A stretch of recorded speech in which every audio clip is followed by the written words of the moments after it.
We live our lives by the stories we tell ourselves. We construct narratives to explain events, and we make sense of the world through those narratives. Today we have a national school reform narrative based on the stories of what I call the bad news industry. I know this industry well because I used to be part of it.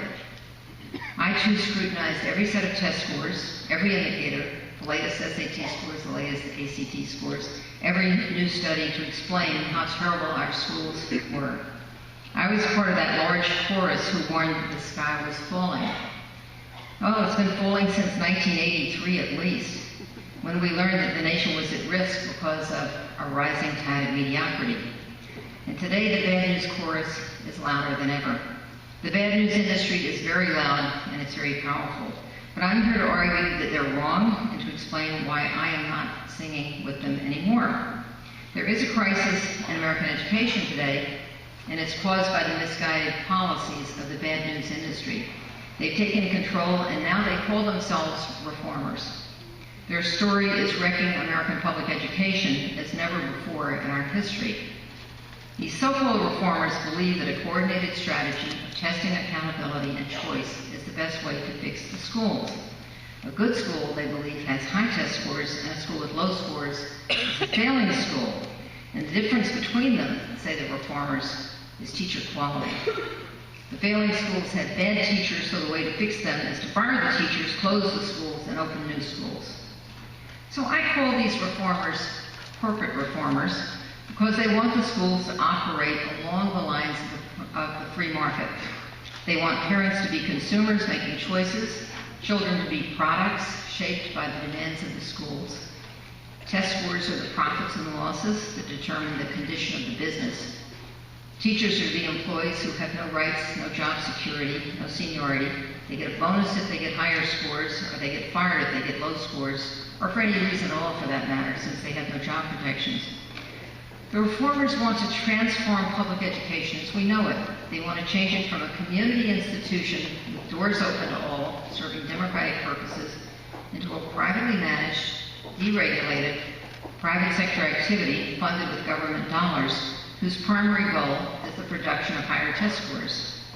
The corporate reformers believe in their story. They believe that it's such a perfect story that they refuse to listen to anyone who disagrees with them, and they refuse to consider evidence, even very powerful evidence, that their story may be wrong.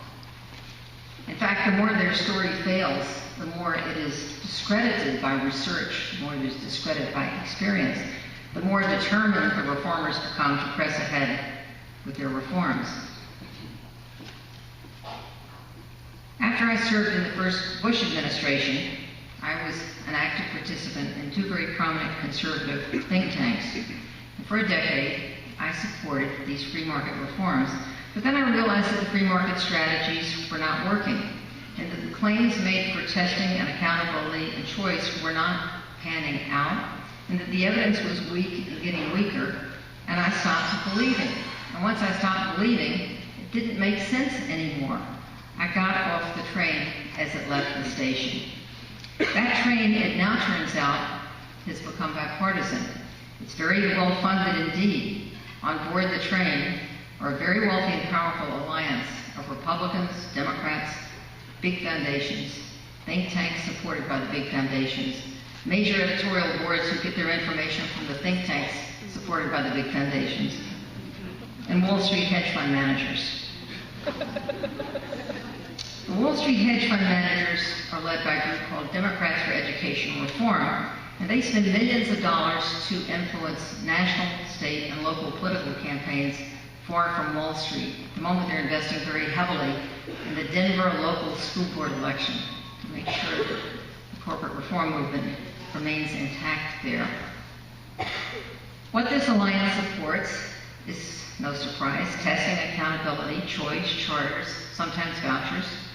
At the drop of a hat, they'll recite dismal statistics about international test scores. They'll tell you that our schools are failing poor kids, they're failing middle-class kids, they're failing gifted kids. There doesn't seem to be anyone they're not failing. Most of the reform leaders actually themselves went to elite private schools. They don't know much about public education, but but they sure know how to fix it, or they think they do. They believe so passionately in testing that they want teachers to be judged by their students' test scores. Of course, that's not what happens in private schools for the children of the elites, but they've forgotten about that, or they don't mention it. Now they want schools of education to be judged by the test scores of the students taught by the graduates of the education schools. The U.S. Department of Education just recommended that a few days ago as a way to improve teacher education. How that improves teacher education, I really don't know, but it's being suggested by the department. The corporate reformers disregard anything about sociology, cognitive development, or child development. They can tell you, however, about the economists who say that only performance matters, and their definition of performance is test scores. The economists they trust assure them that teachers don't need master's degrees. They don't need small classes. They don't need experience. All they need to do to be considered a great teacher is to produce higher test scores. The reformers are convinced that this is the one true path through testing, choice, to global competitiveness and success. The corporate reformers say we spend too much already.